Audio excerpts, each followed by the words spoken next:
terdengar, Ibu, Bapak? Sudah, sudah. Oke. Mungkin bisa saya mulai aja. Selamat Hmm. siang, Bapak dan Ibu dosen Ekonomi Bisnis UAJY, para alumni yang akan memberikan insight menarik, serta mahasiswa dan calon mahasiswa Prodi Ekonomi Bisnis UAJY yang luar biasa. Mungkin gimana nih kabarnya Bapak, Ibu dosen? Apakah sehat? Sehat. Puji Ya, Tuhan. baik, sehat. Puji Tuhan. Oke, pasti eh, teman-teman di sini pada penasaran banget sama prodi ekonomi bisnis UAJY. Nah, pas banget nih hari ini kita akan membahas tentang apa aja sih yang bakal teman-teman pelajari di prodi ekonomi bisnis UAJY. Selain itu, kita juga akan ngobrolin topik yang lagi hangat banget nih dan relevan sama kondisi dunia saat ini, yaitu ketidakpastian geopolitik dan ekonomi global. Eh, oke, mungkin di sini ada yang mau kenalan dulu nggak nih? Calon mahasiswa ekonomi bisnis UAJY. Mungkin bisa ceritain apa sih yang buat kalian menarik untuk daftar di Prodi Ekonomi Bisnis UAJY? Mungkin ada yang mau cerita-cerita,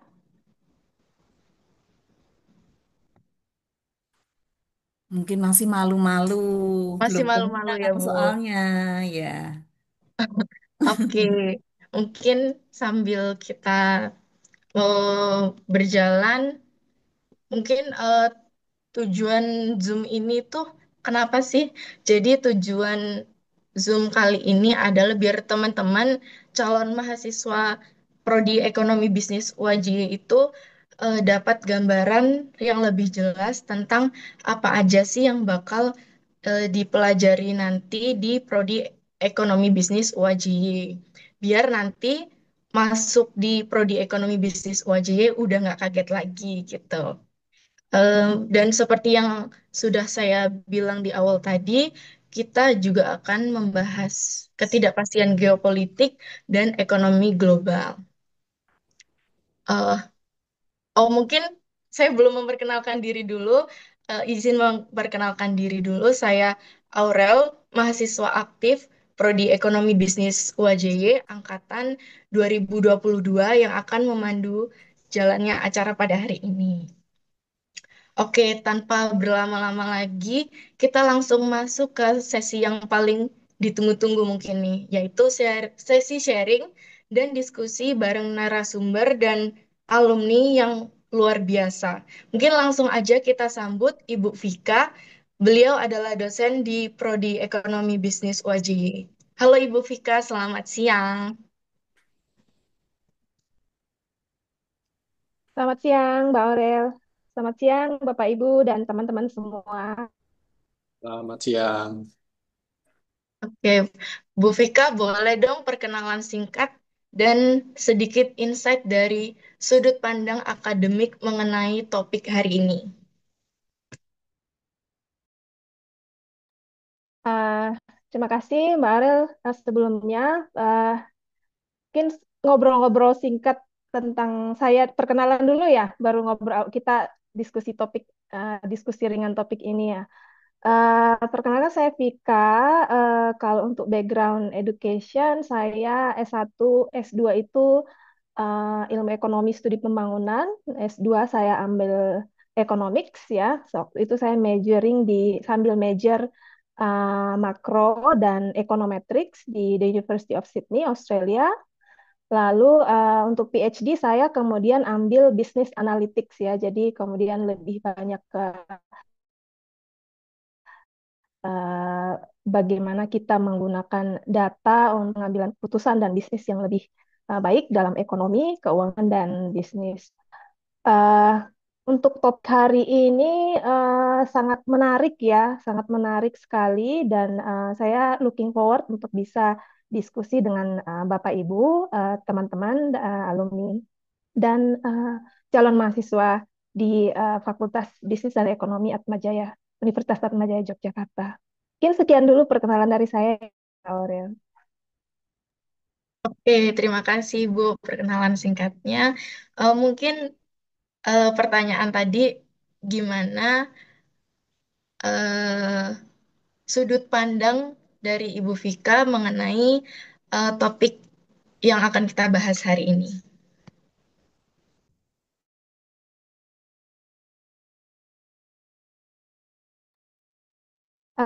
Baik, terima kasih. Untuk topik hari ini, terus terang antara antara khawatir ya, kita melihat geopolitik ini adalah antara sebuah kekhawatiran, tapi juga sebuah kesempatan, ya. Tergantung posisi kita nih dalam apa rantai nilai perekonomian dunia maupun kita di Indonesia sendiri. Saya boleh share screen nggak? Boleh Ibu, Boleh, boleh Ibu. boleh ya. Silakan. Ya.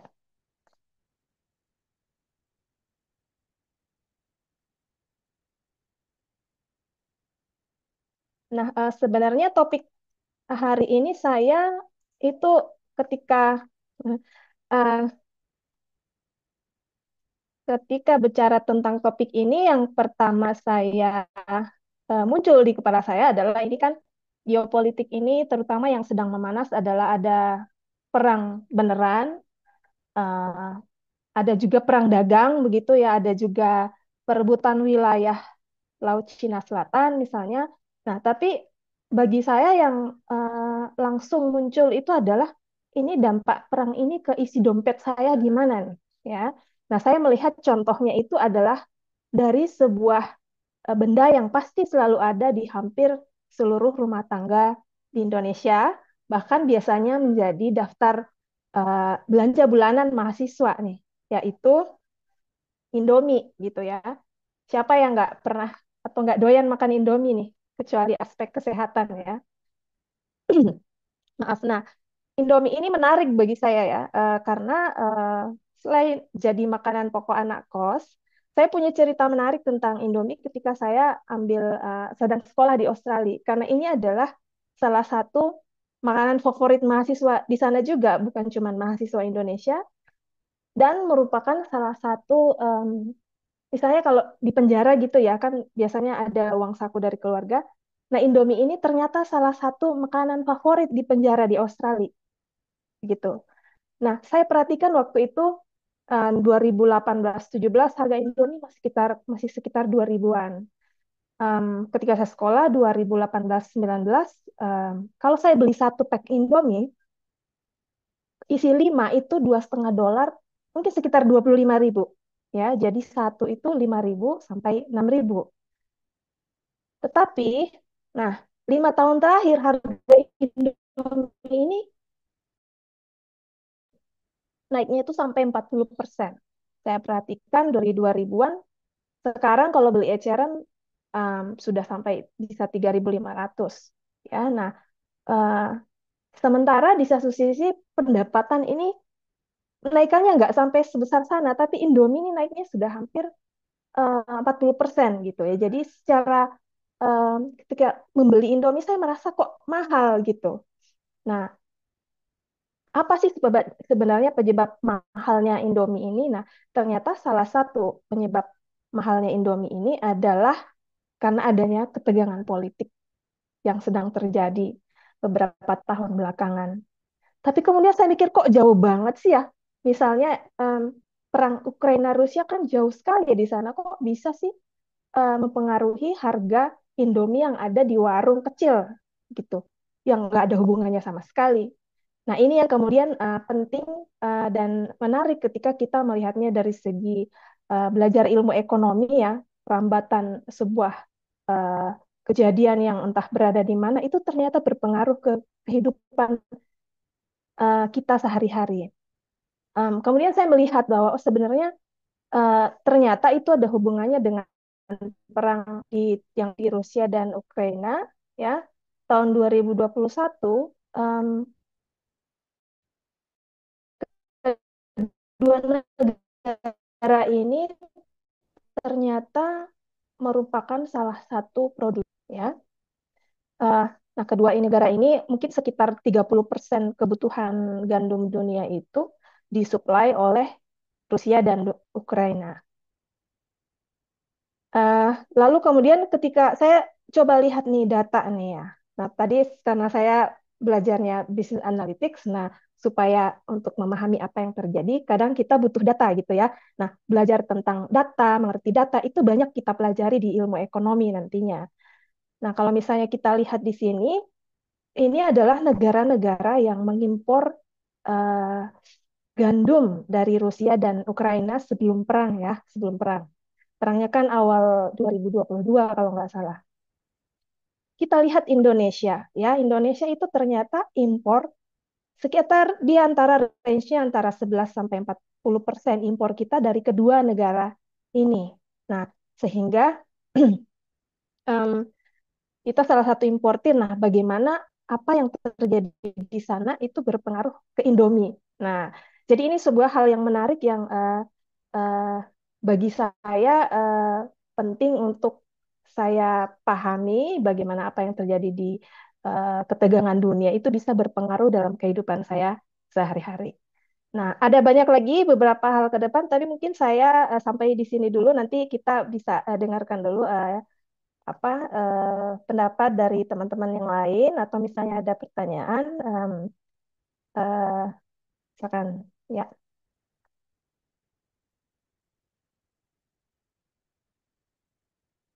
saya kembalikan dulu ke Mbak Aurel. Oke, terima kasih Ibu. Mungkin mungkin kita lanjut ke para alumni dulu ya, Ibu. Selanjutnya kita ada dua alumni program ekonomi bisnis Prodi Ekonomi Pembangunan. Ada Kak Ersten dan Kak Brigita Novana.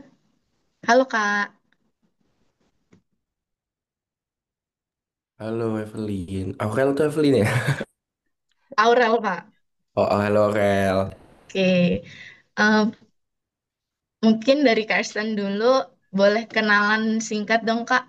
Mungkin profesi sekarang apa, kemarin angkatan berapa, dan mungkin bisa kasih komentar singkat dan gimana pandangan Kak Ersten tentang topik kita hari ini. Iya. Halo Aurel sebelumnya. Selamat siang juga Bu Vika, Bu Rini, sama Kak Ane. Selamat siang semuanya. Kalau saat ini, eh, kalau aku itu angkatan 19 Aurel. Angkatan tahun 2019, lulus tahun 2023 berarti. Nah, untuk saat ini itu bekerja di analis IC dan kebetulan juga bantu-bantu juga ada salah satu ekonom namanya Ibu Afiliani sebagai PA-nya juga dan terus juga saat ini juga aktif di Kadin sebagai Wakakomtab 2 Kajian Kebijakan Publik Kadin Indonesia bantuin Pak Anin dia juga. Mungkin kalau untuk topiknya saat ini sebenarnya nggak jauh beda dan setuju juga 100% sama apa yang disampaikan sama Bu Fika karena perang geopolitik ini sebenarnya lebih banyak menyasar dua sektoral ya. Yang pertama itu harga energi, yang kedua itu harga pangan. Memang yang paling terpukul adalah harga energi dan harga pangan. Nah, kalau misalnya di sudut pandang kami itu kalau harga energi dan harga pangan itu apa namanya mengalami volatilitas yang lebih tinggi, itu kan akan berdampak terhadap tadi perut masyarakat juga. Karena misalnya harga energi yang mahal, harga minyak menjadi mahal, itu kan akan mempengaruhi juga struktur dari kerangka ekonomi makro sama pokok-pokok kebijakan fiskalnya, susunannya, dan juga akan mempengaruhi dari budget constraint dari APBN itu sendiri. Jadi akan berpengaruh terhadap tingkat subsidi dan lain sebagainya. Kalau untuk yang harga pangan, itu sebenarnya langsung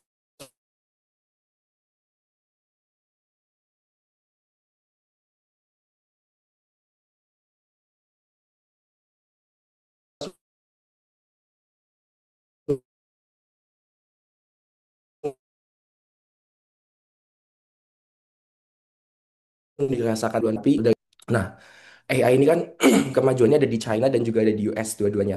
Nah, jangan sampai mungkin Bu Vika juga sama Bu Rini jangan sampai nanti kita harus memilih lagi nih seperti sistem pembayaran mau pakai AI-nya China atau mau pakai AI-nya US. Nah itu nanti jadi economic decoupling lagi. Nah itu juga mungkin jadi challenging.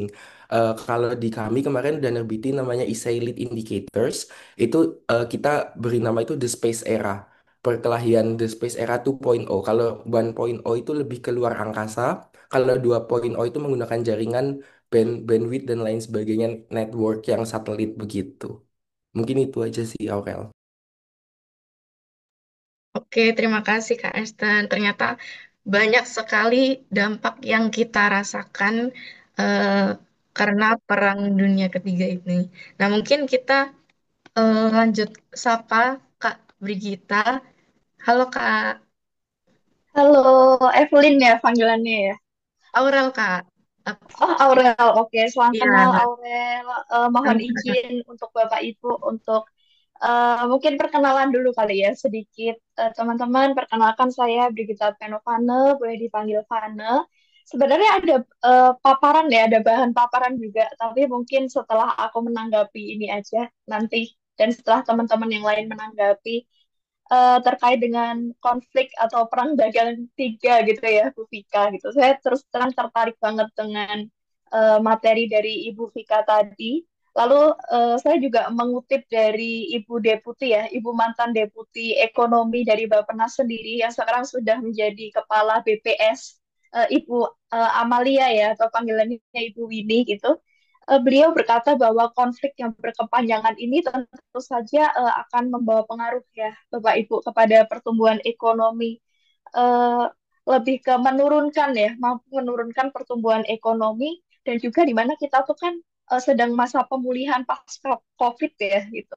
Lalu sudah terpengaruh karena efek konflik yang ini jika tidak segera teratasi juga akan sulit juga seperti yang disampaikan oleh Ersten tadi ya, luar biasa, bagus banget. Jadi nggak usah saya ulang lagi. Lalu tentu saja eh, gangguan rantai pasok ya terhadap energi dan juga komoditas dan juga pangan itu jika berkepanjangan tentu saja itu akan berpengaruh pada inflasi ya, di mana rantai pasok itu kan akan menyulitkan mobilitas, mengeluarkan banyak biaya sehingga banyak jumlah uang beredar yang itu akan membantu yang akan mempengaruhi inflasi kita ya, memperparah inflasi kita jika tidak segera diatasi. Itu sih kurang lebih mungkin dari saya, Evelyn. Maaf, Mbak Fana belum ngenalin loh tadi. Oh, oke. Kalau aku sih sudah kenal. Oh gitu ya. Oke, Oh, oke. oh. Oh ya, oke, Bu. Perkenalkan, saya eh, Fana, Bapak Ibu. eh, saya lulusan dari Prodi Ekonomi Pembangunan, lulus tahun 2022. Kebetulan masih ngalamin di zaman si Aston ya. Ya, Ben ya. Kalau udah Evelyn-nya masih kayak yang kayaknya 2020 ya Evelyn ya? Atau 2022 ya? 2022 Kak. Oh, 2022. Jadi aku lulus, Evelyn baru masuk ya. Gitu kurang lebih. Mungkin nanti untuk saya sedikit ada ini sih Bu, mungkin tips and trick buat teman-teman yang mungkin baru masuk atau juga yang existing sekarang di EP gitu. Ya, Mungkin nanti setelah ya, oke.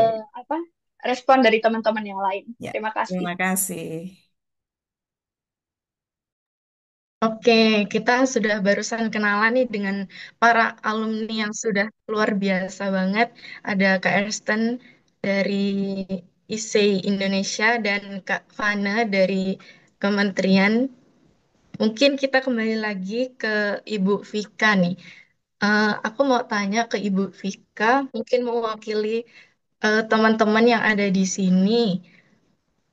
Menurut Ibu, seberapa besar sih dampaknya ke ekonomi Indonesia kalau skenario terburuk itu beneran kejadian? Eh, ya, baik. Eh, dampak, ya, oke. Mungkin saya sambil lanjutkan para ya, karena memang terkait dengan pertanyaan dari Mbak Aurel, banyak perekonomian. Eh, Sebenarnya kita juga bisa kembali kembali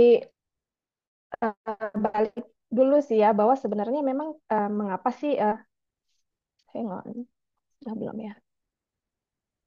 Mengapa sih kondisi geopolitik itu bisa em, ya Indonesia kayak gitu ya. Nah, eh, sebenarnya kita lihat dulu kembali sebenarnya geopolitik itu apa sih dan kenapa itu global gitu ya. Nah, sebenarnya kalau dari eh, apa perkembangan teori awal geopolitik itu lebih ke ilmu bumi politik ya, jadi ke lebih ke ilmu geografi. Kemudian ternyata aspek geografi suatu negara ini, baik itu ukurannya, posisinya, dan kemudian bergeser ke arah kekuatan ekonomi itu punya pengaruh ke kekuatan kebijakan dan hubungannya dengan negara lain. Nah, sehingga kita melihat nih posisi Indonesia dalam perekonomian global ini di mana ya. Kita mungkin belum berada di posisi sebagai negara besar ya. Kita belajar ini kan small small economy, big economy ini dalam perekonomian internasional yang saya rasa sangat menarik sekali ya. Bagaimana kita kalau sebagai negara kecil dipengaruhi oleh hal-hal yang terjadi di eh, sebuah negara yang besar yang mampu mempengaruhi kejadian-kejadian di negara lain. Nah, contoh geopolitik yang sekarang sangat berpengaruh dan juga berpengaruh ke Indonesia itu adalah paling empat sebenarnya. Ya, jadi ada konflik Laut Cina Selatan. Ya, ini sebenarnya Indonesia bukan salah satu negara yang masuk konflik utamanya ya, karena dia lebih banyak melibatkan China, Taiwan, Filipina, ya, Malaysia, Brunei, dan Vietnam. Tapi somehow ini juga sebenarnya punya dampak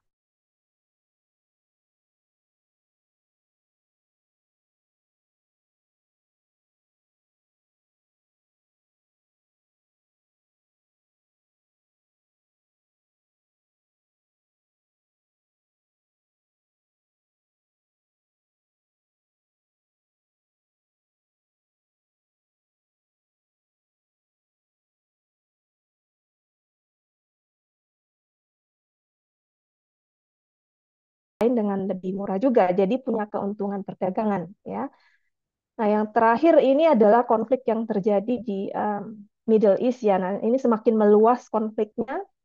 Ini juga terutama tadi seperti sudah disampaikan, ini banyak pengaruhnya ke harga minyak nih. Nah, kita sebagai salah satu negara yang konsumsi BBM-nya paling tinggi, ini juga kerasa banget, ini kerasa banget ya. Nah, jadi kalau misalnya kita bisa lihat pengaruhnya itu adalah tadi sampai sempat disampaikan juga itu mengganggu pasokan rantai pasokan, lalu ada harga komoditas yang melonjak ya. Jadi misalnya ini contoh adalah minyak nih. Ketika mulai perang Rusia Ukraina itu 2022 itu sampai peningkatannya sampai salah satu yang tertinggi dalam berapa belas tahun terakhir karena dampak perang itu. Harga-harga komoditas lain juga kemudian ada peningkatan ya, harga gas. Eh, Nah, yang mungkin yang menarik juga adalah bagaimana melihat komoditas emas ya sebagai salah satu alternatif cara menyimpan kekayaan ya. Jadi dia sebagai safe haven dari apa penyimpan alat kekayaan. Jadi kadang-kadang tuh kalau orang pilih saya mau beli US dollar apa beli emas nih ya, itu tergantung dinamika yang terjadi di pasar. Yang berpengaruh juga ke Indonesia adalah nih penurunan kepercayaan investor. Bahkan kita bingung lagi yang berang di sana, tapi kok kita kena dampak gitu ya, ada hal investasi. Nah, itulah menariknya hal topik-topik seperti itu kita bahas di mata kuliah perekonomian internasional sebenarnya. Ya, jadi kita bisa lihat di sini bahwa ada waktu-waktu ketika terjadi capital outflow yang merah ini ya lebih banyak investor yang kemudian menarik dananya dari Indonesia, bisa saja karena menjual saham-saham yang ada di pasar saham Indonesia ataupun juga investasi-investasi lain yang ditarik gitu. Eh, nah, jadi logika sebenarnya adalah tadi sudah disampaikan dengan baik. Saya mungkin mengulangi saja bahwa adanya konflik ini mengganggu perdagangan, ada harga-harga yang naik, pertumbuhan melambat. Nah, secara global 2,3% diprediksi oleh Bank Dunia pada 2025. Indonesia masih di atas itu ya, kita diprediksi sekitar 4,5. Tapi ini kan masih jauh dari harapan pemerintah untuk bisa mencapai 8%. Cukup ambisius ya untuk menuju Indonesia emas. Ya, kita sekarang Indonesia cemas ya. Nah, tentu juga dampak yang terasa itu adalah dalam hal pengangguran. Nah, Indonesia di tengah badai ini nih ya, secara detail ini tadi ada perdagangannya terganggu ya, ekspor kita juga cukup terganggu, ada nilai tukar melemah ya, karena kemudian eh, banyak orang yang mungkin memilih untuk memegang nilai mata uang yang lebih stabil atau yang lebih kuat ya, misalnya US dollar, mungkin euro dan emas ya. Kemudian karena adanya peningkatan harga global, kita juga harga domestik juga terdampak dan investor nih banyak yang wait and see ya. 2023 indeks harga saham gabungan itu sudah mencapai secara historis sempat udah membaik sebenarnya sampai 7.800 ya. Nah, sekarang ini turun lagi nih sampai kemarin itu mungkin hanya mencapai 7.000 nih belum bisa kembali ke all time high-nya. Nah, ini juga karena pengaruh investor masih lihat-lihat nih, ya masih lihat saya sebaiknya investasi ke Indonesia atau tidak nih, ya. Kemudian pariwisata dan migrasi tenaga kerja juga sedikit terganggu ya, karena adanya dampak dari geopolitik tension ini. Namun secara umum kita masih dinilai bahwa perekonomian kita masih cukup cukup tangguh untuk menghadapi dampak dari tension-tension ini ya. Dan bahkan 2022 itu IMF itu sempat menyebut bahwa Indonesia ini adalah the bright spot in the dark ya. Jadi dalam uh, apa namanya kelesuan perekonomian ini Indonesia ini cukup oke gitu menurut mereka ya. Tapi kita sih tetap cemas-cemas ya. Nah, sehingga apa yang perlu kita lakukan? Nah, pemerintah mungkin perlu memikirkan bagaimana melakukan strategi ekonomi yang adaptif ya dan juga tangguh ya, diversifikasi mitra dagang. Misalnya tadi ya kita eh, demi menjaga pasokan Indomie, misalnya saya tidak bukan ya endorse ya, tapi maksudnya ini contoh ya. Kita mungkin perlu melakukan kerjasama dengan Cina dan India yang mungkin punya pasokan yang lebih besar. Lalu tentu hilirisasi industri juga didorong agar misalnya ketergantungan, terutama sektor yang sangat krusial bagi proyek kita memang perlu dijaga agar uh, misalnya ada kemacetan di salah satu perdagangan produk tersebut, kita tidak bisa diminimalisasi gitu ke dalam perekonomian kita. Lalu karena kita juga sadar kita ini negara kita adalah salah satu konsumen terbesar di dunia ya, tentu ketahanan pangan dan energi ini perlu menjadi perhatian khusus, pengendalian harga. Nah ini di sini kita belajar ekonomi moneter gitu ya, bagaimana Bank Indonesia uh, melakukan pengendalian harga melalui berbagai kebijakan ya. Ini menarik, mungkin Bapak Ibu ada yang mengajar ekonomi moneter di sini ya.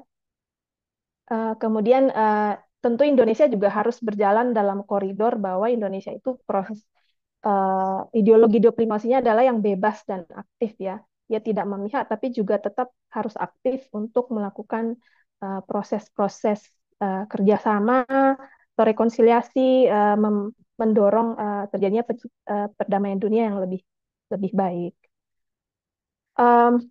Nah, kemudian apa nih buat kita nih? Jadi kita secara individu, kita secara mahasiswa. Nah, yang penting sebenarnya adalah kita berpikir global, tapi mari kita melakukan tindakan-tindakan yang lokal gitu. Nah, yang paling penting menurut saya di sini adalah Economics of Information. Nah, ini salah satu mata kuliah yang diajarkan di FBE gitu ya. Intinya sebenarnya apa? Kita harus selalu update dengan informasi perkembangan terbaru dalam dunia, ya. Apalagi misalnya yang punya bisnis. Nah, kalau informasi itu adalah power, ya. semakin banyak informasi yang kita punyai, tapi tentunya informasinya yang valid ya, bukan yang hoax. Nah, kita juga uh, perlu dibekali dengan kemampuan untuk melakukan verifikasi informasi agar informasi yang kita punya ini bisa berguna untuk pengambilan keputusan-keputusan ekonomi dan keputusan keuangan yang kita akan lakukan. Ya. Nah, yang kedua, kita perlu memahami posisi Indonesia dalam rantai pasokan dunia. Ya, jadi kita tahu kita ini importir apa eksportir. Barang kita ini sekarang dia masih di hulu kah posisinya atau sedang ataukah di hilir apa masih intermediate goods nih. Nah, itu juga penting kita pahami. Yang ketiga yang paling penting belajar ilmu ekonomi ya. Belajar ilmu ekonomi dan kemudian mungkin yang terakhir adalah kita perlu menjelajahi sektor baru ya. Ini sekarang berkembang perdagangan digital, green economics ya, financial technology. Ini semua QRIS ini kan sebuah teknologi yang sangat menarik ya buat Indonesia yang sempat membuat Amerika juga agak sebel nih ya bahwa kita punya teknologi itu. Nah, energi hijau ini contohnya mengapa sih saya peduli dengan energi hijau misalnya. Nah, saya sebagai pencinta kopi ini ternyata eh, kopi itu juga punya dipengaruhi oleh adanya global warming ya dengan adanya eh, apa namanya ya global warming, perubahan iklim. Nah, itu juga punya dampak ekonomi terhadap mungkin Indonesia sebagai salah satu produsen kopi di dunia dan juga punya impact ke saya sebagai salah satu coffee lover. Nah, jadi saya pikir logika-logika ekonomi seperti itu yang kemudian perlu kita tanamkan dan kemudian agar kita sebagai pelaku ekonomi dapat mengambil keputusan-keputusan terbaik dalam hidup kita. Uh, Terakhir, nah, um, tadi kan topiknya Perang Dunia Ketiga ya. Uh, karena adanya geopolitik. Nah, respon saya ke ini adalah saya berdoa semoga nggak terjadi ya. Nggak belum perang aja ini dampaknya udah seperti ini. Gimana kalau misalnya itu sampai terjadi ya. Nah, mungkin itu komentar sekilas diskusi ringan dari saya. Terima kasih. Kalau misalnya ada pertanyaan atau sharing opini lain, terima kasih. Baik, terima kasih Bu Vika atas penjelasannya. Mungkin saya ringkas, dampaknya itu ternyata besar juga bagi perekonomian Indonesia, mulai dari lonjakan harga komoditas, penurunan kepercayaan investor, lalu nilai tukar melemah, dampaknya inflasi juga. Dan strategi yang dilakukan oleh pemerintah mungkin bisa kerjasama dengan negara-negara yang sudah berkembang, mungkin dengan Cina, memperkuat ketahanan pangan melalui berbagai kebijakan dan melakukan pengendalian harga. Lalu kita juga dituntut untuk berpikir secara global, kita harus update dengan perkembangan dunia. Lalu sebenarnya di sini sangat relate ya. Apa yang kita pelajari di prodi ekonomi pembangunan ini sangat berkaitan banget dengan isu-isu yang terjadi saat ini. Gitu. Mungkin selanjutnya kita beralih ke Kak Fana yang katanya tadi ada materi sedikit nih. Halo Kak Fana. Halo, Aurel dan juga Bapak Ibu, teman-teman. Oke, mungkin dari Kak Fana bisa dipaparkan materinya. Oke, mungkin aku maparin sedikit aja ya teman-teman. Gak tahu nih sedikit apa banyak ya. Ada 10 slide. Tapi yang jelas di sini aku akan banyak sharing ke teman-teman terkait dengan bagaimana sih perjalanan saya ya dari kampus ke karir ya. Dari cerita saya, terus strategi dan juga peluang ke depannya gimana. Mungkin saya juga bisa sharing juga terkait dengan pekerjaan saat ini gitu. Oh ya, sebelumnya Aurel udah kelihatan kan ya ini paparan Sudah, saya. sudah Kak. Oke, oke sip. Terima kasih. Mohon izin Bapak Ibu untuk memaparkan dan juga teman-teman salam kenal. Kenalin aku Fane. aku lulusan dari Prodi Ekonomi Pembangunan FPEU AJY, masuk 2018 dan lulus pada tahun 2022. Eh, di mana ya aktif ya saya, maksudnya selesai cukup tepat waktu, lalu lulus saya juga bekerja langsung sebagai Human Capital Analyst di Samator Group, sebuah perusahaan gas industri yang ada di Indonesia. Lalu juga di tahun 2023 sampai di 2024 saya switch career karena saya juga ini ya punya perhatian lebih kepada angka dan juga detail gitu sama seperti Ibu Vika. Saya akhirnya switch ke Corporate Internal Auditor di Dharma Group, sebuah perusahaan otomotif manufaktur otomotif yang menjadi suppliernya Astra Group. Lalu di tahun 2025, sebetulnya belum ada 2 bulan ya, Bapak Ibu, sebetulnya saya bekerja sebagai perencana ahli pertama di Kementerian PPN Bappenas. Lalu mungkin saya bisa sharing apa aja sih yang saya lakukan di Bappenas gitu. Di Bappenas saya sebagai perencana ahli pertama di bawah Kedeputian Perencanaan Makro Pembangunan, tepatnya di Direktorat Perencanaan Peningkatan Produktivitas dan Pembangunan Tematik nih. Kalau ngomongin soal target pertumbuhan ekonomi, lalu permodelannya bagaimana, lalu terkait dengan keputusan fiskal dan moneter perencanaannya bagaimana, itu banyak dibahas di kedeputian kami, Bapak Ibu, di Kedeputian Perencanaan Makro Pembangunan. Seperti itu. Lalu untuk direktoratnya tadi saya juga sudah jelaskan, saya banyak di perencanaan peningkatan produktivitas dan pembangunan tematik, di mana di direktorat ini kami lebih fokus pada peningkatan produktivitas nasional dan juga isu pembangunan lintas sektor tematik ya, di mana tematik sendiri itu terpisah menjadi ekonomi biru, ekonomi hijau, dan juga ekonomi oranye. Nah, ekonomi oranye ini adalah subjek saya ya, Bapak Ibu, di mana ini juga adalah ekonomi baru gitu, belum banyak literaturnya ya, istilahnya ya baru ada 1-2 literatur yang bisa kita jadikan rujukan dalam proses perencanaan strategis kami gitu. Lalu jika teman-teman tahu bahwa pertumbuhan ekonomi itu kan dilihat dari 2 sisi ya, sisi pengeluaran yang ada C plus I plus G plus ekspor kurangi impor gitu ya. Lalu ada juga dari sisi produksi. Nah, direktorat kami itu banyak fokus pada sisi produksinya. Kalau dulu kuliah pernah belajar terkait dengan model pertumbuhan Solo, saya ingat betul dulu materi ini diajarkan oleh Ibu Yeni di mata pelajaran ekonomi pembangunan gitu.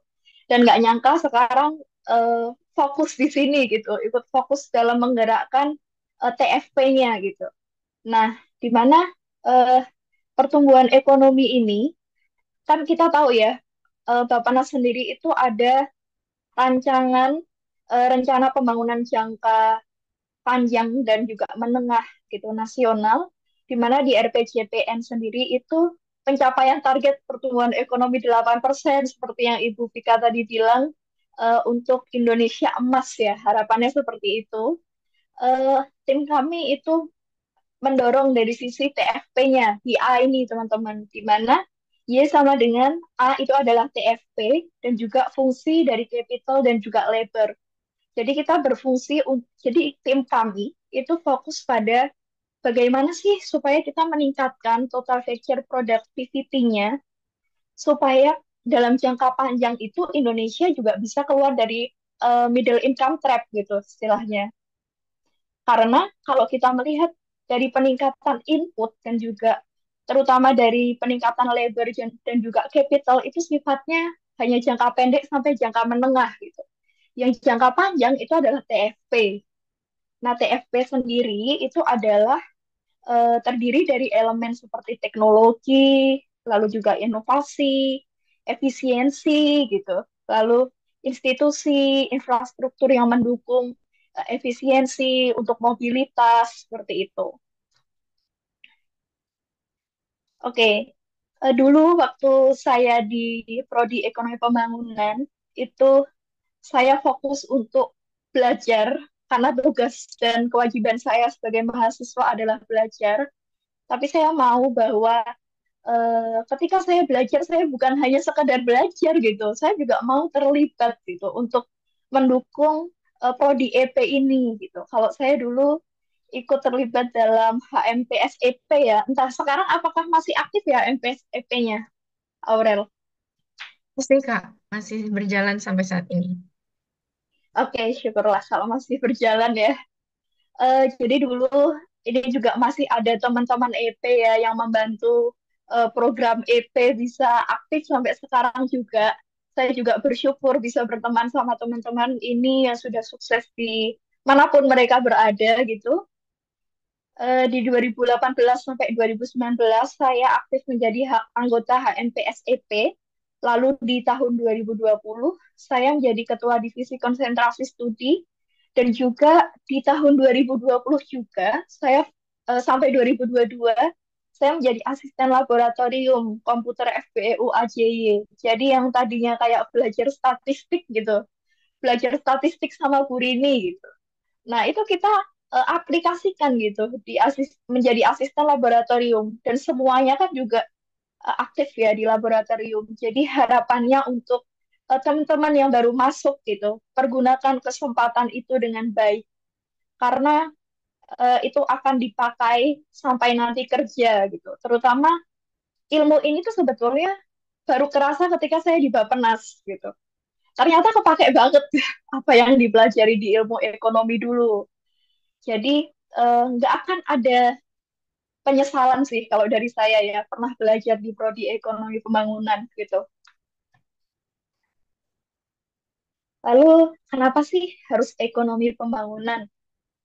Nah, belajar di ekonomi pembangunan itu cakupannya sangat luas dan teman-teman bisa lebih paham tentang ilmu tentang isu pembangunan ya dari pertumbuhan ekonomi terkait dengan kemiskinan, lalu ketimpangan dan lain-lain.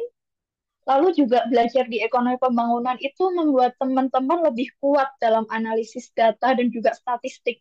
Dimana ketika kita bekerja nanti, itu kita nggak bisa asal kerja, teman-teman. Tapi harus berdasarkan evidence gitu. Data yang kita punya gitu. Misalnya data di BPS tuh bahkan bisa menjadi acuan kita dalam membuat suatu kebijakan nantinya. Lalu juga ini sangat relevan dengan dunia kebijakan publik. Nanti teman-teman banyak peluang kerjanya, terutama di sektor eh, pemerintahan ya, seperti Bappenas, BPS, Kemenq, lalu ada juga Bank Indonesia, dan juga konsultan kebijakan. Atau seperti teman kita nih, Aston gitu ya. Kita sering kali dari Bappenas tuh juga sering konsultasi juga nih, ngobrol-ngobrol sama orang Kadin sama Apindo ya di mana mereka juga punya apa ya punya otorisasi buat pengolahan data ya untuk analisis kebijakan juga dan juga lembaga riset gitu. Oke, terus sebentar.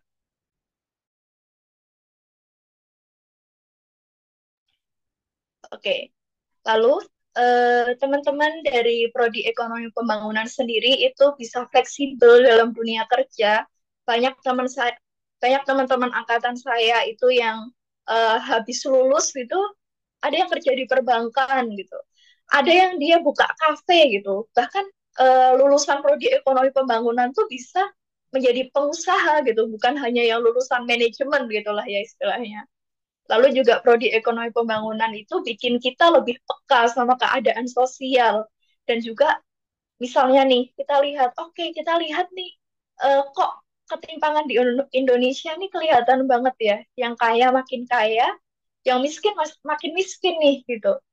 Apa ya yang harus kita lakukan gitu? Anak ekonomi itu bisa berpikir sampai ke titik itu. Jika teman-teman nanti sudah masuk, pasti teman-teman akan relate ya dengan kalimat saya ini. Lalu yang terakhir juga memiliki pilar teori dan juga praktik. Di mana kalau teori tanpa praktik itu bagaikan peta tanpa perjalanan ya. Teman-teman tuh tahu arahnya, tapi nggak bisa sampai gitu loh. Nggak ngerti cara aplikasikannya seperti apa.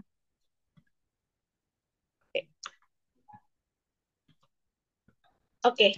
Nah, teman-teman ini ada free tips ya buat teman-teman yang baru masuk.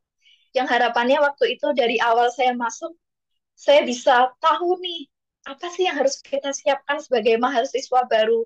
Tujuannya kuliah kan selain belajar adalah kita mempersiapkan diri supaya ketika nanti waktunya kita sudah masuk ke angkatan kerja ya, itu kita sudah dalam kondisi yang siap untuk bersaing gitu. Kita punya kualitas yang lebih baik gitu.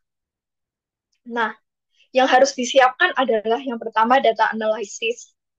Kita perlu banget nih teman-teman belajar Microsoft Excel. Bukan hanya masukin datanya ya, tapi adalah bagaimana Microsoft Excel itu bisa membantu teman-teman dalam memvisualisasikan data analisis teman-teman gitu. Lalu penggunaan shortcut untuk mempercepat pekerjaan.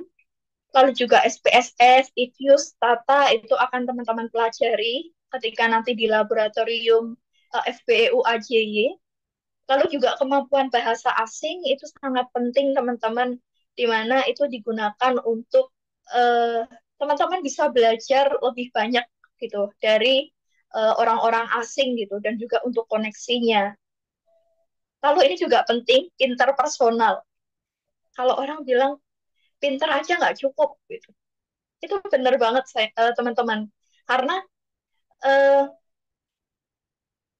ketika saya sudah kerja di 3 tempat yang berbeda, ternyata tuh kepintaran yang kita miliki selama ini tuh nggak ada harganya ketika kita nggak bisa membangun komunikasi dengan teman-teman yang lain gitu. Kita harus punya kemampuan untuk mendeliver juga apa yang kita mau, apa yang kita maksud di dalam dunia kerja. Karena yang jelas sangat berbeda ya. Jadi alangkah lebih baiknya mulai dibentuk dari sekarang gitu. Dan juga personal branding, teman-teman sudah mulai bisa mempromosikan kualitas diri teman-teman di platform profesional. Jadi ada ya platform profesional namanya LinkedIn, di mana itu banyak recruiter melihat profile LinkedIn itu aja bisa di-hire gitu, bisa dicolek yuk kerja yuk di tempatku gitu, karena personal branding kamu bagus gitu. Dan juga kemampuan public speaking, di mana ketika teman-teman percaya diri nih buat ngomong di depan publik, itu akan membuat teman-teman di atas daripada yang lain. Terkait tadi, untuk membangun personal branding, saya ingat betul bahwa tahun 2018 sampai 2021 itu saya belum paham nih nanti kerja akan jadi apa ya. Itu penyesalan saya sih sampai sekarang gitu. Terus apa yang harus saya siapkan sampai akhirnya setahun sebelum lulus itu saya ikut mentoring karir uh, di Review dan juga ada satu influencer begitu, influencer karir ya. Lalu saya diberitahu bahwa coba deh bikin CV ATS friendly gitu. Coba CV yang dibikin tuh jangan CV kreatif kalau mau masuk ke perusahaan atau institusi yang cenderung lebih formal ya, corporate gitu. Karena mereka akan cenderung lebih rapi ya, CV yang lebih rapi dan bersistem ATS itu akan menarik rekruter nantinya. Lalu juga tadi sudah saya jelaskan untuk mulai personal branding ya di LinkedIn. Saya ingat banget uh, waktu saya masuk di kampus gitu, ada aja yang julid gitu. Kayak ngapain sih kayak bikin postingan di Instagram tentang ilmu ekonomi gitu. Ngapain sih bikin LinkedIn gitu. Padahal tujuannya adalah supaya kita membangun citra kita di mata rekruter untuk membantu kita mendapatkan pekerjaan yang baik ya, bukan hanya pekerjaan yang standar-standar aja gitu. Lalu juga jangan malu teman-teman untuk eksplorasi diri. Kalau misalnya ada ide, tuangkan di artikel gitu. Aku sering banget nih lihat teman-teman si Jonathan Arston ini rutin banget ya bikin artikel, lalu bikin jurnal gitu ya sama Farel teman saya dulu. Itu saya jujur bangga banget ya kepada mereka karena uh, luar biasa dedikasinya untuk ekonomi Indonesia gitu. Sementara saya sendiri juga masih yang males-malesan gitu kadang. Jadi akan lebih baik kalau teman-teman juga mengikuti jejak-jejak para alumni yang keren ini kayak Epstein, Farrell, dan lain-lain. Terus juga mulai ikut bootcamp teman-teman. Kayak tadi, kalau kalian belajarnya ekonomi pembangunan, mungkin belajar terkait bisnis analitik seperti Tableau, Microsoft Power BI, itu nggak diajarkan di kuliah. Makanya coba cari dengan mengikuti mini bootcamp untuk belajar bisnis analitik itu seperti apa sih, ambil sertifikasi, dan banyak kursus-kursus yang nantinya ketika teman-teman sudah bisa bikin project, itu nantinya akan bisa terbentuk sebagai portfolio yang nantinya juga akan eh, dilirik ya, bikin rekruter lebih melirik bahwa oh orang ini ternyata sudah profesional di bidangnya gitu. Karena eh, rekruter nowadays ya itu tidak melihat dari kamu kuliah di mana, itu bukan teman-teman. Jadi jangan minder kalau kalian kuliah di Atma Jaya atau ekonomi pembangunan gitu, jangan. Tapi apa yang bisa saya lakukan gitu ke depannya supaya saya nggak kalah nih dari teman-teman yang lain gitu. Kurang lebih itu aja sih. Eh, apa Aurel, materi dari saya. Mungkin maaf kalau terlalu panjang, tapi harapannya juga teman-teman di sini eh, dapat insight menarik untuk ke depannya. Sekian. Terima kasih Bapak Ibu. Terima kasih teman-teman. Terima kasih Kak Fana, tips untuk kami calon mahasiswa dan masih mahasiswa aktif di ekonomi pembangunan UAJ.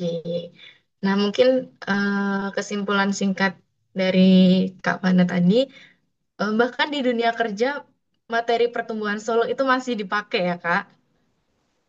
Oke, tadi Kak Fana udah cerita nggak hanya fokus di akademik aja, tapi aktif juga berorganisasi di HMPSIP tadi. Nah, HMPSIP itu tadi salah satu himpunan dari program studi ekonomi pembangunan. Mungkin calon mahasiswa nanti yang pengen ngembangin soft skill-nya bisa banget di HMPSEP. Dan tadi Kak Fana juga pernah jadi asisten laboratorium. Jadi ketika nanti teman-teman masuk di program ekonomi bisnis, prodi ekonomi pembangunan, teman-teman nggak cuma dapat pembelajaran di kelas aja, tapi juga dapat pembelajaran secara praktik di laboratorium FB UAJY. Nah, tadi juga Kak Fana bagiin tips bagi calon mahasiswa atau maupun mahasiswa aktif di UAJ ini. Yang pertama itu penting banget eh, memahami data analis, terus bahasa asing, interpersonal, interpersonal, lalu personal branding dengan mulai nyicil-nyicil upload pengalaman di LinkedIn, lalu belajar public speaking, jangan malu untuk eksplorasi diri dengan mungkin salah satunya ikut bootcamp gitu, Kak. Oke, mungkin selanjutnya untuk Kak Ersten. Halo, Kak. Halo Aurel. Oke, mungkin bisa langsung aja Kak Ersten. Ya mungkin tadi udah komunikasi juga mungkin ada sedikit tambahan tentang yang geopolitik ya. Tadi kan Kak Ana udah bahas banyak tentang waktu pembelajaran di kuliah sampai dunia kerja. Mungkin aku sedikit sharing apa data-data yang dapat dari Kadin, Apindo segala macam itu buat nambah-nambah pengetahuan kita bersama mungkin ya. Nah ini eh, oke. Nah, kalau misalnya kita bilang ke depannya itu, kepastian ke depan itu apa sih? Kepastian ke depan itu adalah ketidakpastian itu sendiri. Jadi, certain is uncertainty. Jadi, kalau kita lihat dari periode krisis tuh dulu 10 tahun sekali. Makin lama dari setelah COVID, itu makin dari 2020, 2022, 2 tahun. Terus 22 ke 23 tinggal 1 tahun.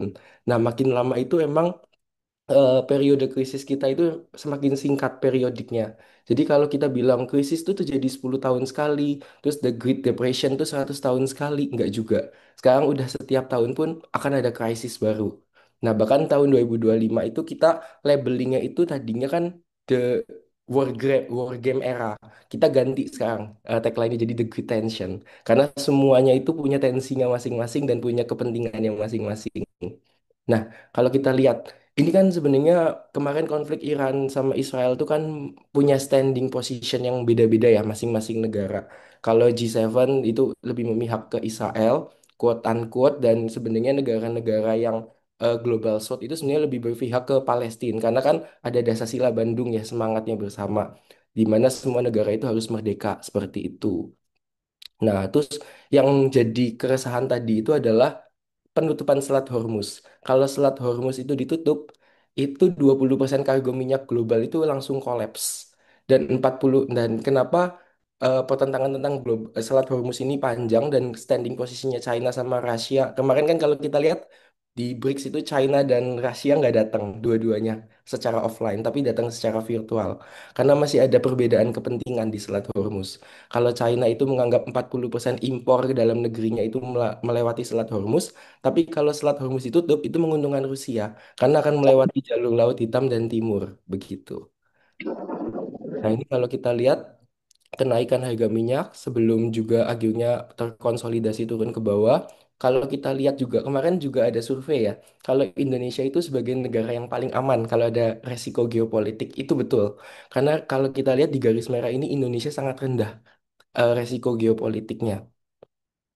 Nah, terus kenapa Trump itu memulai perang dagang? Sebenarnya itu karena cadangan devisa Amerika dan cadangan devisa China itu lebih besar China posisinya saat ini. Bahkan selisihnya itu sampai mendekati 10 kali lipat. Nah, misalnya teman-teman, Jepang, Tiongkok, dan Inggris ini kan sudah mulai banyak negara sudah masuk ke negara yang aging population. Misalnya pada saat mereka menarik surat utang obligasinya dari Amerika karena untuk membiayai program-program dalam negeri karena nilai tabungan pensiunannya itu mulai terkuras kan lebih banyak aging jadi produktivitinya kan turun di dalam negerinya. Nah misalnya mereka mengambil surat utang Jepang, Tiongkok dan juga Inggris misalnya itu kan hampir 2.000 miliaran. Nah ini apakah pertanyaannya apakah cadangan devisanya Amerika itu mencukupi pada saat negara seperti Jepang, Tiongkok, dan Inggris itu menarik obligasinya dari Amerika. Maka dari itu Trump memulai perang dagang dengan menerapkan tarif agar cadangan devisanya Amerika itu menebal dan mereka punya kemampuan juga untuk membayar obligasinya di suatu saat begitu.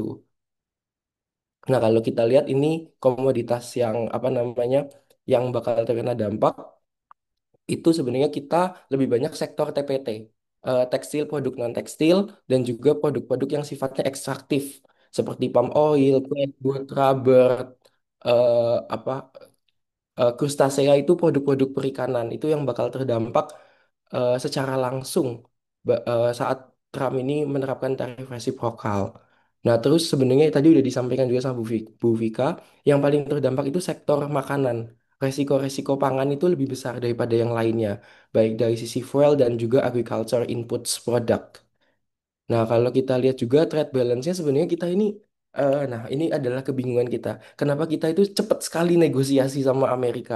Padahal kalau kita lihat China yang lebih retaliate sama sama US itu diberikan tarif yang lebih murah dari 145 saat ini posisinya 30. Nah, maka dari itu sebenarnya positioningnya adalah the best deal with Trump is not deal sebenarnya. Sebenarnya kita tidak perlu cepat-cepat berdiplomasi atau bernegosiasi dengan Trump karena ujung-ujungnya Trump itu hanya untuk menekan aja. Jadi tidak ada kepastian sebenarnya dalam negosiasi Trump. Contohnya seperti eh, Jepang, Korea Selatan itu malah tarifnya juga dinaikin. Padahal itu teman mereka dan tanda petik di kawasan Asia Timur. Jadi Trump ini cuma menekan aja sebenarnya. Jadi kita nggak perlu terlalu takut dan sebenarnya eh, nilai perdagangan Indonesia ke AS itu hanya kurang lebih ekspornya itu rasionya hanya 10%. Dampak ke PDB-nya itu sekitar paling cuma 2%. Jadi sebenarnya kita nggak perlu takut-takut banget kalau kita bisa cari pasar baru. Nah, yang belum dimasukkan Trump itu adalah neraca jasa. Itu nggak dimasukkan ke dalam perundingan. Coba kalau misalnya teman-teman yang make Netflix, Spotify, dan lain-lain. Misalnya neraca ini dimasukkan ke dalam perundingan. Sebenarnya kita yang defisit sama US. Nah, apakah kita juga menggunakan pion ini untuk berdiplomasi dengan US? Sepertinya juga belum. Nah, ini adalah 10 poin yang dinegosiasikan Indonesia ke Trump. Nah, ini dapat dokumennya itu karena dari Kadin yang diminta untuk apa namanya menyampaikan poin-poin diplomasi. Ini adalah 10 poin diplomasi yang sedang dinegosiasikan dengan Trump dan akhirnya juga ditolak. Maka dari itu the best deal is not deal sebenarnya dengan Trump. Nah, dampaknya ke pertumbuhan ekonomi itu sebenarnya cukup tidak terlalu cukup signifikan kalau kita estimate itu tahun 2025 dengan berbagai macam variabel proyeksi. Nah, teman-teman, kalau mau membuat proyeksi seperti ini cocoknya emang teman-teman ekonomi pembangunan. Maka dari itu kalau kita belajar di ekonomi pembangunan, tadi Kak Ana udah sampaikan juga, itu berguna juga untuk bisnis dan lain sebagainya. Karena kita bisa memproyeksikan sesuatu bukan hanya dari angka-angka mikro, tapi angka-angka makro dan variabel-variabel lain seperti perang dagang, perlambatan ekonomi global, perubahan demografi, penurunan kelas menengah, itu bisa kita calculate semua kalau kita ambil jurusan ekonomi pembangunan. Maka dari itu sebagai keunggulan kita dibandingkan prodi-prodi manajemen bisnis dan akuntansi lainnya. Ini dampaknya kalau kita estimasi itu di 4,75 sampai 5% pertumbuhan ekonominya. Nah, sebenarnya yang jadi challenging lagi ke ekonomi domestik itu, nah ini mungkin teman-teman tahu yang namanya kurva Laffer. Kurva Laffer itu adalah kurva yang percaya eh, nilai pajak, besaran pajak itu, persentase pajak itu tidak usah terlalu tinggi untuk mendorong aktivitas perekonomian di dalam negeri. Nah, Trump ini percaya terhadap kurva Laffer dan akhirnya dia pikir kalau pajaknya itu rendah tapi dikenakan pajak progresif kepada pengusaha-pengusaha yang besar, itu akan berdampak pertama terhadap pembukaan lapangan kerja, mendorong pelaporan pajak juga, ketertiban pajaknya lebih meningkat, dan mendorong investasi. Tapi tiga-tiganya ini tidak terlihat juga di perekonomian AS sebenarnya posisinya saat ini. Makanya implikasinya malah meningkatkan defisit anggaran karena harus membiayai tambahan karena penerimaan perpajakannya turun, terus penambahan hutang nasional juga dan sebenarnya bikin jadi ada skala prioritas belanja baru sebenarnya. Nah, tadi kalau Kak Anne bilang tentang apa namanya tentang eh, ekonomi orange ekonomi, sebetulnya di IC itu juga lagi ini Kak, mengembangkan model. Mungkin nanti juga ini jadi bisa kerja sama bareng sama Bappenas mungkin ya Kak ya. Bu ini kan juga pengurus di kami, cuma sekarang pindah di BPS ya. Nah kita ini Iya, betul. ya sedang mengembangkan juga Kak. Sebentar ya. Nanti mungkin ini teman-teman yang teman-teman yang gamers dan lain sebagainya pasti akan mendukung ini. Jadi visinya adalah meningkatkan daya saing ekonomi nasional melalui integrasi sektor industri, pangan, dan pariwisata. Kalau kita mau menuju negara maju, teman-teman, tahapannya itu kan pertama harus dari penguatan di pangan dulu, naik ke manufaktur, dan selanjutnya itu baru kita lompat ke jasa. Tapi kan kita udah lebih cepat lompat ke jasanya daripada stance di pangan dan juga di manufakturnya. Nah, maka dari itu sebenarnya integrasi antara pangan, manufaktur, dan jasa itu bisa mempercepat pertumbuhan sebenarnya. Dan itu kalau ke Anda tadi bilang tentang solo model, IC itu lebih percaya tentang commerce model sebenarnya. Di mana kreativitas, inovasi, dan peningkatan SDM berkualitas itu juga penting dalam mendukung solo model itu. Jadi tidak bisa berdiri sendiri sebenarnya begitu. Nah, sektor yang kita pengen dorong adalah orange economy tadi, tapi dengan cara eventonomics, economic event. Nah, strateginya itu ada tiga. Yang pertama red hot industry. Ini teman-teman yang K-pop dan lain sebagainya mungkin juga akan mendukung ini karena eh, kalau misalnya kita nonton drama Korea, terus habis itu musik-musik Korea, ini ada di red hot industry teman-teman namanya. Terus yang kedua ada artisan. Artisan ini misalnya kalau teman-teman pergi ke Kopi Kenangan misalnya. Kopi kenangan itu kan ada kenangan yang heritage dan kenangan yang biasa. Nah, kalau kita mau tambah juara Beans misalnya, atau misalnya mau tambah apa namanya di kenangan heritage sama kenangan yang biasa itu kan harganya berbeda. Nah, kalau kenangan heritage itu namanya artisan teman-teman. Atau kalau teman-teman pergi ke Starbucks Reserve, nah itu namanya artisan kopi begitu. Ini bisa buat meningkatkan pertumbuhan ekonomi karena tadi Bu Fika juga udah menyampaikan kopi itu menjadi salah satu komoditas yang banyak digemari di dunia posisinya saat ini. Nah, ini bisa kita dorong dan kita itu kuat kopinya. Ada kopi Gayo, kopi Mendeling, kopi Kintamani, dan lain sebagainya. Kita ini punya kekayaan yang luar biasa, tapi kadang kita nggak sadari itu sebagai kekuatan. Itu makanya ekonomi kita stuck tumbuh di 5% selalunya. Terus yang ketiga itu multi event. Nah, multi event itu ada MICE event, sport event, sama tourism sebenarnya di sini yang menjadi kekuatan kita. Nah, makanya kemarin waktu ada efisiensi APBN, yang paling terkena adalah sektor hotel dan restoran. Karena 60% tenaga kerja kita itu sebenarnya udah kerja di informality, di informal ekonomi begitu. Nah, pendukungnya itu ada digitalisasi sama SDM berkualitas. Mungkin itu sih strategi yang dan beberapa spillover yang mungkin bisa berdampak terhadap perekonomian kita. Mungkin itu Aurel sama Kak An. Oke, menarik banget nih Kak materinya. Nah, seperti yang udah disampaikan Kak Esten tadi, kalau teman-teman ingin mempelajari lebih dalam mengenai isu ekonomi di Indonesia maupun dunia, bisa banget nih gabung di program ekonomi bisnis Prodi Ekonomi Pembangunan. Oke, sekarang saatnya buat teman-teman atau calon mahasiswa atau di sini ada mahasiswa aktif program ekonomi bisnis prodi ekonomi pembangunan buat mengeluarkan unek-unek atau pertanyaan yang udah kalian siapkan nih. Kira-kira ada yang ingin bertanya?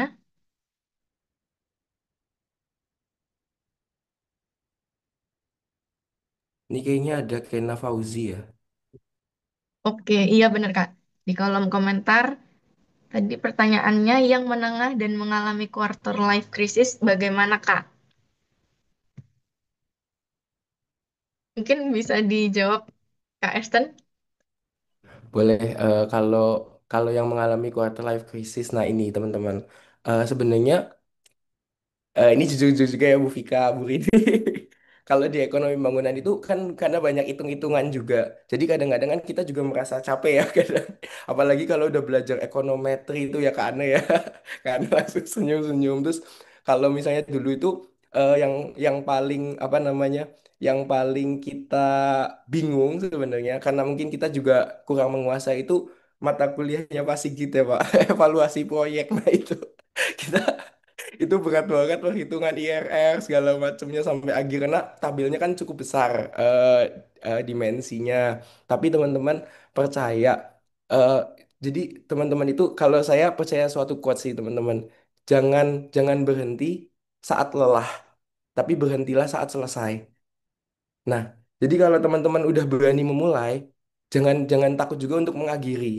Nah, di sini itu teman-teman ada Bu Rini, Bu Vika, Pak Susilo, Pak Mario, terus habis itu ada Pak Sigit, Pak Edi Purnawan. Nah, walaupun misalnya mata kuliahnya kita itu susah, tapi dosen-dosen di sini itu sangat humble dan kekeluargaan. Nah, itu teman-teman harus deket. Misalnya, kalau dulu kan saya banyak membantu Pak Susilo, banyak banyak dekat sama Pak Susilo jadi ada yang menyemangati juga gitu teman-teman. Nah, teman-teman itu bisa cari semacam kayak dosen pendamping yang teman-teman cocok. Misalnya teman-teman cocok nih ngobrol sama Bu Rini. Nah, teman-teman bisa cerita atau sharing sama Bu Rini kalau ada masalah atau ada struggle itu mungkin bisa. Jadi quarter life crisisnya itu jangan ditanggung sendiri karena di prodi kita itu dosennya juga baik-baik, dosennya juga enak-enak dan harus bahagia teman-teman. Karena di prodi ekonomi pembangunan itu tekanannya tinggi, tapi kebahagiaannya juga nanti akan tinggi itu.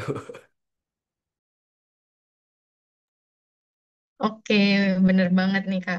Nih ada Oh, Kak Kena Fauzi lagi nih, Kak, yang tanya. Bagaimana menurut pendapat Kakak, apakah kampus dan dunia pendidikan tinggi di Indonesia sudah cukup membekali mahasiswa dengan wawasan geopolitik dan ekonomi global, agar kita nggak hanya pintar secara teori, tapi juga siap menghadapi realita kehidupan, realita dunia kerja dan bisnis yang penuh ketidakpastian ini? Mungkin Kak Fana atau Kak Ersten bisa menjawab. Oke, izin jawab ya, Stan. Nanti tambahin nggak apa kok. Oke, teman-teman, jadi kebetulan ketika saya masuk Bappenas itu satu direktorat itu yang swasta saya doang, yang lain dari UI, UGM, ITB gitu ya. Kebetulan kami juga pernah sharing terkait ini, jadi boleh saya keluarkan di sini ya terkait hasil sharing kami bahwa sebetulnya eh, kampus dan dunia pendidikan tinggi di Indonesia tuh dibilang cukup sih.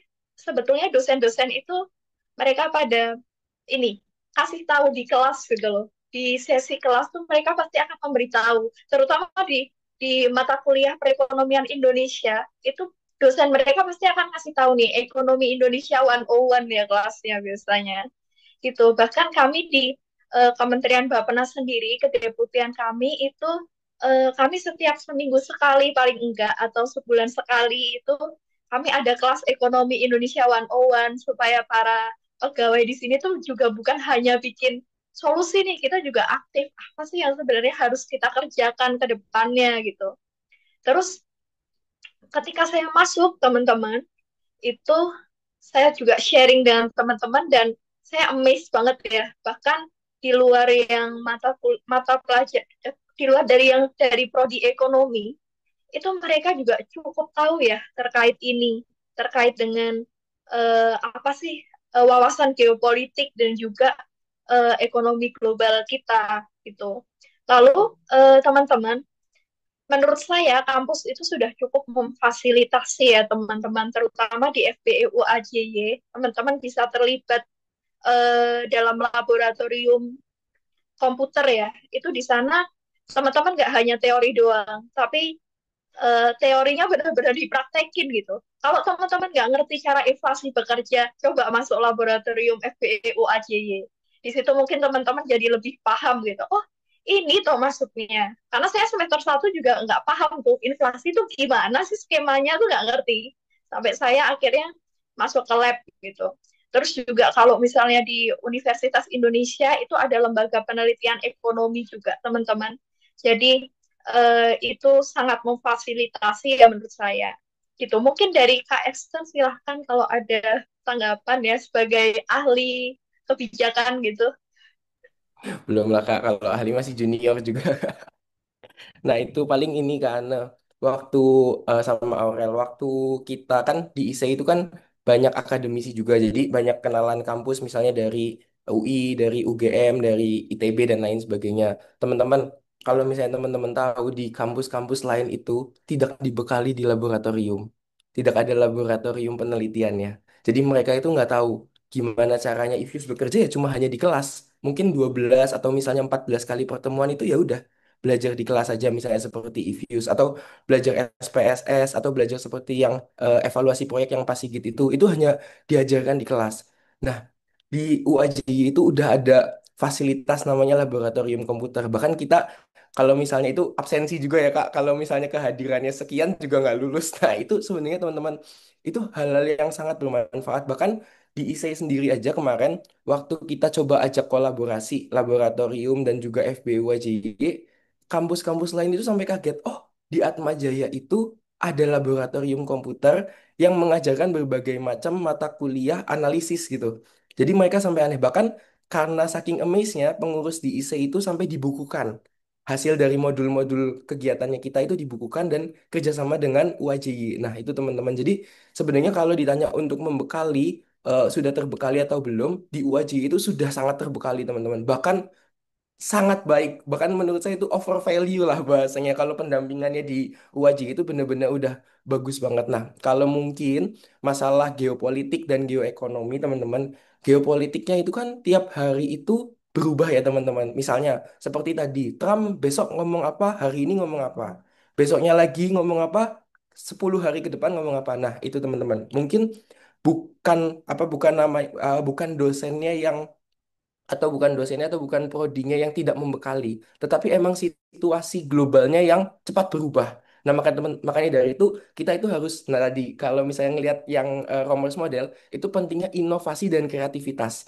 Teman-teman di sini itu kan ada ChatGPT, ada Super AI, dan mungkin juga banyak lah tools-tools yang bisa teman-teman pakai. Mungkin browsing-browsing di YouTube banyak juga, banyak berita-berita tentang geopolitik, geoekonomi, ada BBC, ada Bloomberg dan lain sebagainya. Terus misalnya podcast-podcast juga sekarang banyak. Ini juga FBWJ juga sekarang kayaknya udah mulai podcast juga, udah ada podcastnya. Nah, teman-teman, maksimalkan fasilitas maksimalkan fasilitas digitalisasi itu dengan baik dan dengan bijak.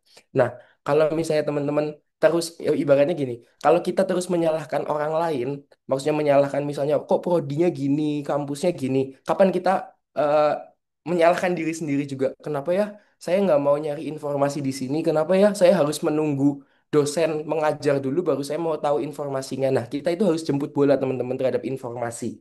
Itu sih mungkin dari saya. Iya, bener banget. Mungkin gimana Kak Kena Fauzi, apakah pertanyaannya sudah terjawab? Sudah, terima kasih banyak Kakak. Oke, terima kasih.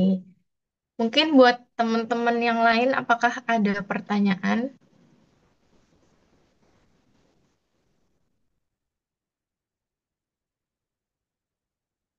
Masih malu-malu nih kayaknya.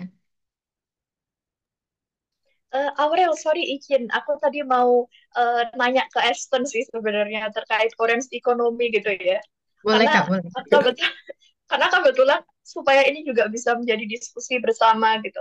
Nah, orange yang dimaksud oleh Issei itu eh, gini, apakah sama dengan ekonomi kreatif atau eh, ekonomi kreatif adalah bagian menjadi orange dari orange economy gitu?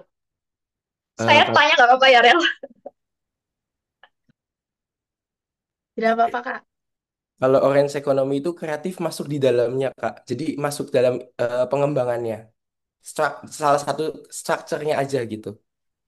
Makanya tadi Oke, korek benar. makanya, makanya tadi penting dikembangin yang pangan, jasa sama eh, manufakturnya. Manufakturnya itu direpresentasinya di Red Hat Industry itu, Kak. Oke, oke. Thank you, Stan. Karena benar banget Indonesia tuh emang kita langsung ke jasa gitu loh. Sementara yang bawahnya nih kayak sektor pangan, infrastruktur tuh rendah banget ya gitu. Terus ini sebenarnya TFP kita itu sama dengan yang dimaksud dengan Ersten bahwa kita kalau labor itu kan lebih ke jam kerja dan juga ke jumlah tenaga kerjanya ya, kuantitasnya. Kalau TFP sendiri adalah kualitasnya ya, kreativitasnya, inovasinya. Nah, kita senang banget nih Stan akhirnya nemu juga nih mitra ya. Saya yang nemu mitra nih buat sharing gitu. Apalagi satu kampus ya Stan, boleh nanti saya yang ke Kadin deh karena kita sebelahan ya, sama-sama di Kuningan gitu. Iya. Jadi boleh deh nanti saya coba konsul sama tim-tim ya. Makasih, Ton. Makasih, Rel. Kalau misalnya ini juga Kak, itu udah siap juga materinya buat di FGD kan. Nah itu mungkin nanti Bu Rahayu Saraswati yang ngelit langsung. Mas Didit. Oh, Ya, oke, oke, boleh. Nanti aku hubungi kamu aja ya. boleh Kak. Siap. Biasanya lebih cepet gol kalau ada lingkar dalamnya. Iya, untuk output kita soalnya. Sip. Oke, thank you. Eh, Mungkin Ibu Vika setelah ini ada acara yang tidak bisa ditinggalkan. Terima Eh, kasih Bu Vika. Terima kasih Mbak Aurel, Mbak Nova, Mbak Jonathan. Senang sekali bisa diskusi bersama siang hari ini. Saya cuma quick komen terakhir ya. Terima kasih tadi Mbak Novane sudah menyampaikan pesan ke kita supaya bisnis analytics dikuatin gitu ya. Nah, Pak Mario ini sedang kerja keras juga nih untuk melakukan itu. Nah, termasuk kita mulai sering banyak workshop-workshop ya Pak Mario ya. Bahkan kita pengen memperkenalkan Python ya, jadi bukan cuma SPSS, EViews, tapi biar teman-teman mahasiswa di ekonomi bisnis ini bisa punya kemampuan Python, pakai Google Colab sehingga nanti begitu masuk dunia kerja bisa kolaborasi, kolaboratif work itu mudah gitu ya. Mungkin itu menarik tambahan untuk bagaimana lulusan ekonomi bisnis UAJY ini punya competitive value gitu ketika masuk di dunia kerja. Sukses semuanya ya, sampai ketemu di sesi-sesi berikutnya. Sukses juga untuk karir Mbak Novane dan Mas Jonathan. Terima kasih. Mohon maaf apabila ada yang kurang berkenan. Izin live dulu. Baik, terima kasih Bu Vika.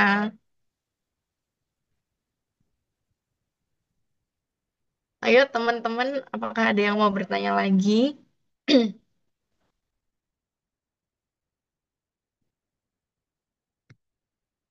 Oke, ini kayaknya ada yang tanya lagi. Kak, kalau buat mahasiswa akhir, lebih mending fokus ke pengembangan hard skill dan mengikuti pelatihan atau cari pengalaman magang terlebih dahulu sebelum lulus. Mungkin ada tips dari Kak Fana atau Kak Jo? Oke, kalau saran dari aku adalah magang. Jadi ketika teman-teman itu magang, itu langsung dapat nih dua-duanya. Hard skill-nya dapat karena langsung mempraktekkan pekerjaan itu ya tanpa sadar tuh teman-teman jadi kayak lebih apa ya, lebih terasah lah ya gitu. Gitu sih. Jadi mending magang dulu ya menurut saya gitu. Tapi magangnya bukan asal magang ya teman-teman, tapi maganglah di tempat yang memang kalian itu nantinya akan menjadi apa gitu. Misalnya magang di IC karena pengen jadi analis kebijakan publik gitu misalnya. Gitu sih dari saya. Oke, apakah pertanyaannya sudah terjawab, Kak Niko? Oke, sudah jelas. Ini ada pertanyaan lagi dari Kak Kena Fauzi. Di era globalisasi yang sangat rentan terhadap guncangan politik dunia, bagaimana mahasiswa bisa memanfaatkan media sosial bukan hanya untuk hiburan, tapi juga sebagai platform edukasi dan advokasi tentang isu-isu strategis yang menyangkut masa depan kita bersama.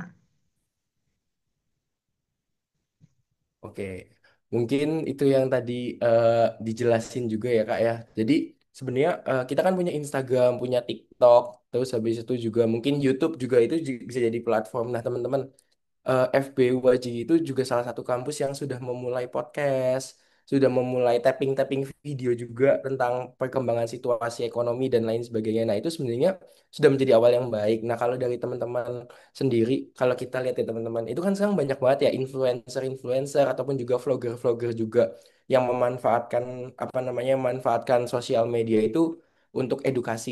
Nah, kalau teman-teman juga lihat sebenarnya tadi Kak Ana juga kan udah makai apa namanya udah makai Instagram itu buat konten-konten ekonomi ya Kak dari mahasiswa. Nah teman-teman kadang-kadang itu misalnya tadi Kak Ana bilang katanya banyak yang julitin ya Kak katanya. Jangan takut teman-teman. Itu namanya personal branding.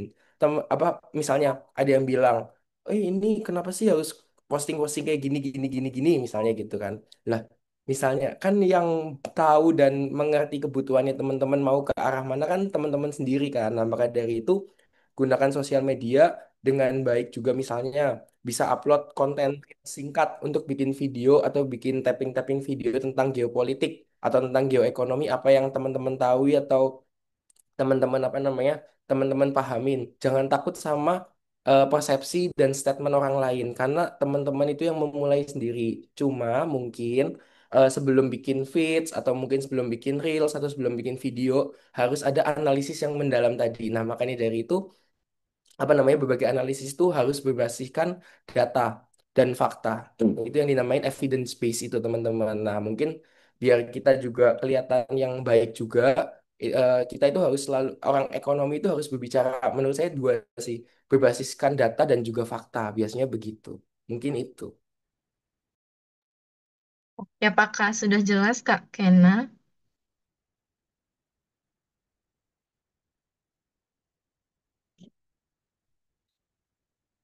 Ayo nih buat mahasiswa aktif ekonomi pembangunan, apakah ada pertanyaan? Ini kesempatan emas nih buat teman-teman nanya nih gimana perkuliahan waktu kuliah kemarin nih. Mungkin bisa tanya-tanya seputar kuliah atau di dunia kerja tuh real life-nya gimana gitu. Ayo teman-teman. Ini ada hadiah menarik nih untuk kalau ada yang nanya. Jangan malu-malu teman-teman. Atau mungkin dari Bapak Ibu dosen, apakah ada yang ingin menambahkan terkait materi hari ini? Mungkin Ibu Rini. Oke, saya sedikit menambahkan ya. Statement terakhir dari Mas Jo ya. Saya kalau manggil Jo gitu. Oke, jadi memang kalau di eh, prodi ekonomi pembangunan tadi dikatakan kita salah satunya kan seperti Mas Jo, seperti Mbak Fane itu kan dia akan merumuskan kebijakan. Nah, kebijakan ekonomi itu tidak semata-mata turun dari langit pengennya begini pengennya begitu gitu ya. Mestinya kebijakan itu kan berdasarkan bukti. Makanya di dalam ekonomi pembangunan kita serius membekali mahasiswa kalau bisa itu mahasiswa sensitivitas terhadap data itu penting sekali gitu ya. Jadi ya orang ekonom itu nggak bisa ngomong kalau nggak ada data itu aja. Nah, jadi itu dibekali di ekonomi pembangunan, baik itu dari sisi bagaimana soft skill membaca data, juga menganalisis agar itu menjadi dasar untuk kebijakan. Nah, kami selain ada alat analisis itu selain statistika ekonometrik, kita juga mengembangkan alat analisis yang lain. Jadi ada dua. Jadi yang pertama itu selain statistik, matematika sama ekonometrika ya. Di situ kita juga mengembangkan tentang alat analisis untuk yang lain, katakanlah misalnya DEA dan sebagainya. Nah itu ada dua dalam 2 semester, jadi ada 6 SKS. Sehingga kita tidak hanya belajar tentang statistika pakai SPSS, eViews, Stata, dan sebagainya, kita juga mengenalkan alat analisis yang lain. Bahkan yang namanya Excel itu kan sangat powerful sekali ya. Nah, mahasiswa juga, jadi Excel itu tidak seperti kalkulator, seperti tidak apa ya, bikin tabel-tabel gitu. Sebenarnya itu sangat powerful sekali, sehingga kita sangat menekankan di situ. Mungkin nanti kalau sudah masuk nanti Pak Mario itu juga bisa menjelaskan macam-macam. Mungkin itu saja. Untuk mahasiswa baru, selamat datang di UAJY ya. Moga-moga Anda dengan mengikuti acara-acara seperti ini kita lebih bisa menjalin apa ya silaturahmi dan sebagainya. Anda bisa eh, berproses untuk kuliahnya dengan lancar ya. Kemudian ini juga sengaja mendatangkan alumni-alumni sehingga calon mahasiswa itu juga bisa terbuka. Oh, kalau saya masuk ke prodi ekonomi pembangunan itu kira-kira bisa menjadi seperti Mbak Fana, seperti Mas Jo, seperti yang lainnya. Saya di sini juga ada alumni-alumni yang ikut seperti Mas Wahyu Jatmiko itu saya lihat rutin sekali ikut. Mungkin itu aja. Terima kasih. Terima kasih Mas Jo, terima kasih Mbak Fana juga yang sudah mau gabung di acara ini. Saya serahkan lagi ke Mbak Aurel ya, silahkan. Baik, terima kasih Bu Rini atas tambahannya. Oke, teman-teman, nggak kerasa banget waktu berjalan cepat banget ya. Diskusi hari ini seru banget. Terima kasih kepada Ibu Vika yang sudah live, Kak Kristen dan Kak Fana atas sharing ilmunya yang luar biasa.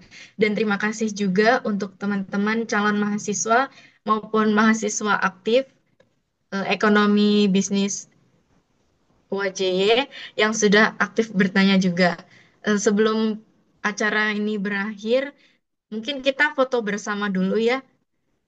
Mungkin kepada teman-teman dan Bapak Ibu dosen bisa mengaktifkan kameranya. Oke, di sini ada Pak Pristanto, ada Pak Sigit, Pak YSS. Selamat siang, Pak. Pak Mario, selamat siang, Pak. Prof. Alo.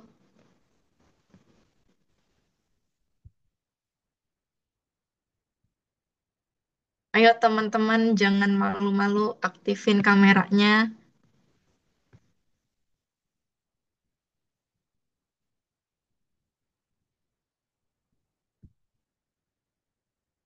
Oke, mungkin saya ambil alih. Bisa bergaya teman-teman, bebas. Oke, 3, 2, 1.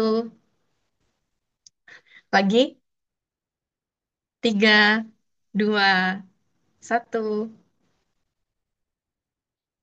Oke. Oke, sebelum kita sudahi acara hari ini, teman-teman bisa cek kolom komentar untuk presensi terlebih dahulu supaya teman-teman bisa mendapatkan sertifikat. Dan teman-teman jangan lupa follow Instagram Ekonomi UAJY untuk informasi mengenai isu-isu ekonomi terkini, lalu informasi mengenai perkuliahan di ekonomi, khususnya di FBE UAJY.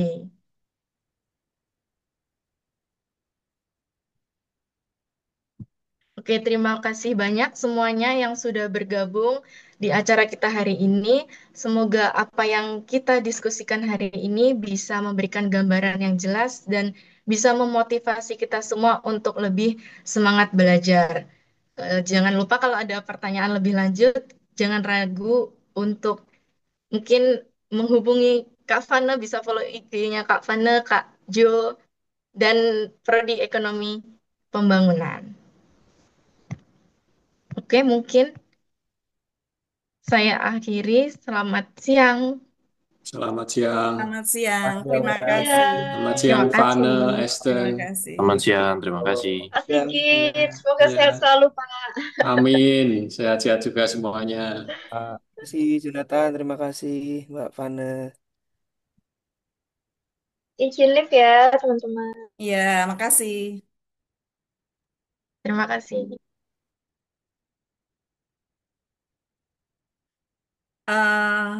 Aurel yang tadi tanya tadi Ya, Bu. sudah dicatat kan? Sudah, Bu. Nanti dikirim apa eh, souvenirnya. Hadiah, Bu. Oke. Iya, Bu. Makasih Terima ya kasih, Bu. Aurel ya. Oke. Iya, Ibu.